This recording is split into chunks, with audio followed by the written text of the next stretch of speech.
Welcome to our deep dive today. Yeah. We're going to be tackling a pretty fascinating transition, the shift from a managerial to an entrepreneurial economy. Okay.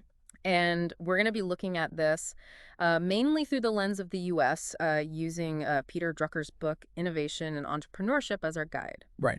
Now, Drucker wasn't just some ivory tower academic, he Yeah. really got his hands dirty. He advised everybody from, like the biggest corporations like IBM to tiny little startups. And that gives him a really interesting perspective on all of this. For sure. And here's the really interesting thing is that back in the 70s and 80s, everybody was, kind of freaking out about a no growth economy. And, Yeah. the U.S. was, Dissipation. stagnant, right? Right. But the U.S. actually created a ton of new jobs during this period. So Yeah. where did they come from? It's a question that really challenged a lot of the sort of prevailing economic theories of the time Yeah. because, you had this widespread belief that the U.S. was headed for stagnation. And that was sort of fueled by the struggles of those classic post-war industries like automobiles and steel. Mm-hmm. And all this seemed to fit with, Kondratieff's long wave theory, which basically said that economies go through these big cycles of boom and bust driven by technology. Right. So everybody's thinking, okay, the good times are over. We're stuck in this congestive downturn. Exactly. It was a pretty gloomy picture. Yeah. You know? But then Drucker comes in and throws a curveball. He does. He says, hold on a second. The U.S. is actually defying this whole Kondratieff prediction. Yeah, the U.S. saw over 40 million new jobs pop up, despite those losses in, the traditional sectors. It was really like the economy was rewriting the rules. Yeah.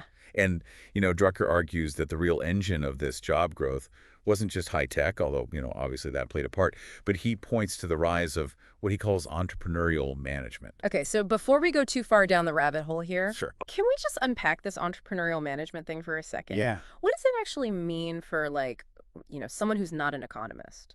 It's actually a pretty straightforward idea. Okay. Entrepreneurial management is basically about applying those core principles of management that we've always known about planning, organizing, leading, controlling, but doing so with a constant focus on innovation. Right. As the key to seizing new opportunities. Okay. And here's the thing, it's not limited to businesses. Right. Drucker says you can apply this to any organization, Right. whether it's a nonprofit, a government agency, or even your own personal life. Oh, interesting. Okay, so it's like having this innovation lens on, Exactly. no matter what you're doing, you're always looking for ways to improve and do things better. Exactly. I like that. Yeah. But how does that actually play out in the real world? I mean, think about a company like McDonald's. Okay. They didn't invent the hamburger, right? Mm. But what they did was they took this existing concept and they totally innovated the process and the customer experience. Mm-hmm. Speed, consistency, cleanliness, that was their focus. And obviously it worked out pretty well for them. Yeah, so you don't have to create something totally new. Right. It's more about finding ways to do existing things in a much better way. Yeah. A smarter way. Or smarter way. More efficient way. And this opportunity isn't just limited to, Silicon Valley or something. Absolutely not. It's everywhere, right? Drucker points to the Inc. 100 list as evidence. This is a list that tracks the fastest growing companies in the U.S. Okay. And it included all sorts of businesses, Mm. from restaurants to clothing companies to healthcare providers. Wow. The entrepreneurial economy was booming in all sorts of unexpected places. So that's pretty inspiring. It Yeah. means there's potential for innovation and growth in practically every field. Right. So if someone wants to tap into this entrepreneurial mindset, where do they even begin? Does Drucker offer any guidance on that? He does. He lays out a really helpful framework called the 7 Sources of Innovative Opportunity. Okay. And it's essentially a systematic way to scan for opportunities that other people might be missing. So it's like a cheat sheet for innovation. Kind of, yeah. Okay, I'm intrigued. Yeah. Let's dive into these 7 sources then. Okay. Which one do you think is the most surprising or counterintuitive? Well, one that always stands out to me is unexpected success. Unexpected success. Sounds almost paradoxical, right? Yeah. But Drucker uses the example of Bloomingdale's back in the 1950s. Okay. Macy's and other big department store, they were trying to bury their appliance sales because it didn't fit with their image. But Bloomingdale's, they embraced it, and they ended up attracting this whole new customer base. Wow. So it's like sometimes the best opportunities are the ones you didn't even see coming. Exactly. You're like, wait a minute, this is actually working. Yeah. Okay. And on the flip side, there's also unexpected failure, which teaches us to learn from mistakes. Okay. You know, Drucker shares this story of a company that tried to sell what they thought were superior padlocks in India, Okay. and they flopped Why? because they were too good. Really? Most people, they didn't use keys. The padlock was more of a symbolic deterrent. Mm-hmm. And so a competitor figured this out and offered a simpler, cheaper version, just for that market, and then a high-quality lock for those who actually needed it. Oh, interesting. Yeah, So what we think is a better product might actually miss the mark because we don't really understand the customer's needs. you got it. Okay. Yeah, and we need to analyze those failures and adapt. Right. Another source that I find really fascinating is incongruities. Incongruities. Drucker uses the example of the PBX market. That's the office switchboard market. Okay. Bell Labs had all the technology for a computer-based PBX, but they were so focused on, their existing paradigms that they missed the connection. Mm-hmm. New companies came in, saw that incongruity, and grabbed market share Wow. by developing what Bell Labs could have had. That's a cautionary tale Right. about, not being blinded by your own assumptions. Right. So we've got unexpected success, unexpected failure, incongruities. It seems like these 7 sources are all about seeing what other people miss. They are. They're about challenging your assumptions, looking for patterns, and being open to new possibilities. Okay, this is all starting to make sense now. Good. But Drucker's not just talking about cold, hard systems and frameworks here, right? Yeah, He also acknowledges the human element in all of this. absolutely. The role of individual values and attitudes in this whole entrepreneurial boom. Yeah, he points out this really interesting contrast between, the entrepreneurial spirit of the 70s and 80s and the predictions of social critics just a decade earlier. Yeah. They thought, people would reject material success, but something clearly shifted. Right. There was this renewed emphasis on individual initiative and a desire to create value. So it wasn't just about the systems and frameworks. Right. There was a cultural shift happening, too. Yeah, a shift in mindset. Yeah, it makes you wonder what personal values and motivations are driving people to seek out these new opportunities. It's a question worth pondering. It is. What drives you? Yeah. What kind of impact do you want to make on the world? That's a great question for our listeners to think about. Yeah. What makes them tick? What are their unique strengths and passions? We'll explore that human element further in the next part of our deep dive. Excellent. Can't wait. Yeah. Welcome back. Last time we were really digging into Drucker's ideas about this shift to an entrepreneurial economy. Right. Using the U.S. as kind of our main example. Yeah. We explored his 7 sources framework, and we started to think about those values that are driving all this. Right. But I kind of want to zoom out a bit now. Okay. Drucker was writing this, back before the internet really exploded and before globalization really took off. Does his stuff still hold up in today's world? That's the question, isn't it? I mean, it's a whole different ball game now, right? It is. Yeah. The world has gotten a lot more complex since the 70s and 80s. Yeah. But that's what makes Drucker so interesting. While some of his very U.S.-centric examples might feel a bit dated, his fundamental principles about innovation and entrepreneurship, I think, have aged remarkably well. Okay. In fact, I'd argue they're even more relevant today. Okay, help me understand that. Take Yeah. globalization, for instance. Okay. Back then, companies could kind of focus on their own little corner of the world. Right. But now it's like everybody's competing on a global stage, from day one. Yeah, it's a different game. How does Drucker's thinking fit into that kind of hyper-competitive landscape? Well, globalization has definitely raised the stakes. Yeah. But it's also created a ton of new opportunities. Okay. I mean, think about it. Technology has made it possible for, small businesses and even individuals to compete with these giant corporations. Right. You don't need a massive factory or a global workforce to reach customers all over the world anymore. That's a good point. It's like the barriers to entry have been lowered in a lot of ways. Exactly. So maybe Drucker's emphasis on entrepreneurial management is even more crucial now? Yeah, I think so. Because it's not just about big corporations anymore. Right. It's about individuals and small teams being able to make a real impact. It's about democratizing innovation in a lot of ways. Yeah, I like that. That entrepreneurial spirit is becoming a driving force in economies all over the world. Okay. But here's a question for you. Okay.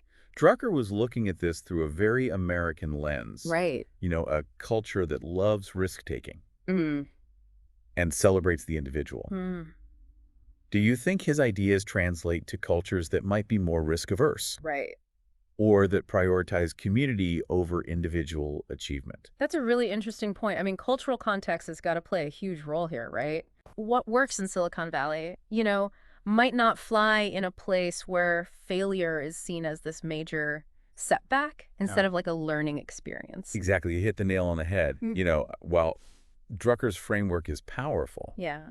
it needs to be applied with cultural sensitivity. Right. You can't just like copy and paste it. No, you can't just airdrop it into a different context and expect the same results. Right. It's about taking those core principles Yeah. and adapting them to the unique values and norms of that particular culture. Okay, that makes sense. So, assuming we can adapt Drucker's ideas for different cultures, Yeah.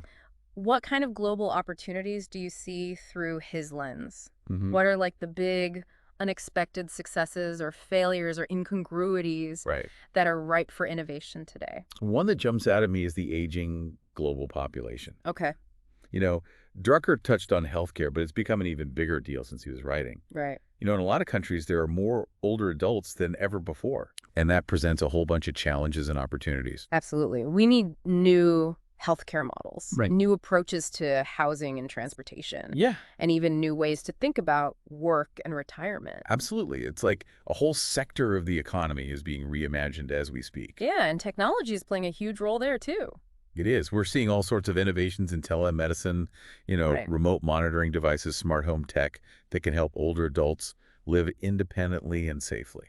It's almost like we're moving away from this idea of older adults as being dependent Yeah. and towards a model where they're empowered Yeah, more agency. to live these active and engaged lives. Exactly. And we need to rethink their role in the workforce, too. Okay. Maybe it's through flexible work arrangements or retraining programs or even encouraging entrepreneurship among seniors. That's such a shift from how we've traditionally thought about aging. It is. Instead of seeing it as like a burden, we can actually use Drucker's ideas to turn it into this massive opportunity Exactly. for innovation and economic growth. Right. It's about finding solutions that benefit both older adults and society as a whole. That's the key, finding those win-win solutions. I agree.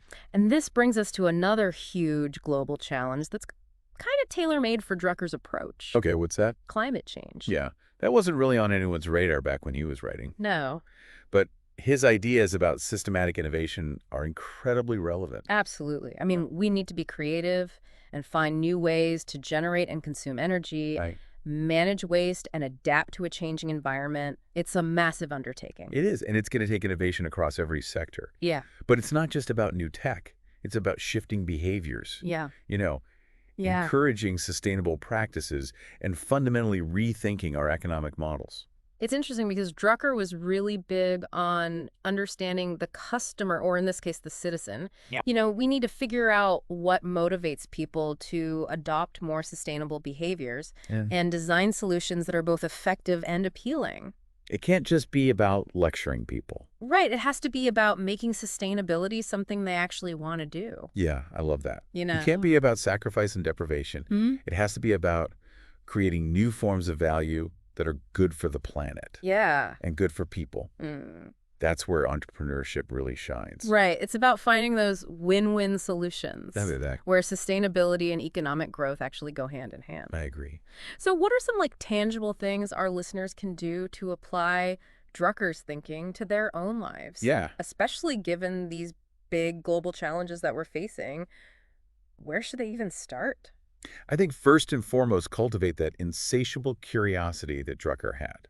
Okay. He was a lifelong learner, always seeking out new ideas and perspectives. Uh-huh. Stay curious, ask questions, Yeah. and be open to being wrong. So it's not just about reading a bunch of books. No. It's about actively engaging with the world Right, looking for those hidden opportunities. and looking for those incongruities Exactly. that might point to some kind of breakthrough. Yeah, and use those 7 sources as a starting point. Okay. Scan your work, your industry, even your personal life. Yeah. For those unexpected success failures, changes that might be screaming for innovation. Right. Don't be afraid to experiment and to fail. Failure's not the end of the world. Right, it's just data. It's information. It's information that can help you learn and get better. Right. And speaking of learning, you mentioned that Drucker was really big on this idea of managing oneself. Yeah. What did he mean by that? Well, that's actually a perfect segue to the next part of our deep dive, Okay. where we'll get a bit more personal and explore what all of this means for you, Ooh, I like it for your own journey. Welcome back to our deep dive into Peter Drucker. Yeah. So far, we've tackled kind of the big picture stuff. This shift to an entrepreneurial economy, the 7 sources for spotting opportunities. But now I want to kind of get a little more personal. Okay. You mentioned that Drucker had some strong opinions about managing oneself. Yeah. What's the deal with that? It's interesting because this is where I think Drucker's ideas really move beyond just business Right. and into the realm of life itself. Okay. He argues that in a world that's changing so rapidly, we can't just sit back and wait for someone to tell us what skills to learn or which path to take. We have to become like the CEOs of our own lives. I like that the CEO of your own life. Yeah. Well, where do you even begin with that? Well, it starts with something Drucker called knowing yourself. Okay. And he had this really cool technique called feedback analysis. Ah, yes, feedback analysis. Yeah, have you heard of this? Yeah, it's not just about analyzing your successes and failures, right? Right. It's about paying attention to how you react to kind of everyday things. Yeah, like, does this type of task really energize me? Exactly. Or does that kind of meeting just totally drain me? Exactly. It's Yeah. about noticing those patterns and using that feedback to figure out what you're truly good at, what you enjoy, and what aligns with your values. Right. It's like self-awareness, but on a much deeper level. It's deep self-awareness. Yeah, because it's so easy to get caught up in the daily grind and just go through the motions. Yeah, for sure. But taking the time for that self-reflection Yeah, seems crucial it is. if you want to be on a path that actually feels right. Totally. Okay, so let's say you've done some of that soul searching. Yeah. You've got a better handle on your strengths and values. Yeah. What's next?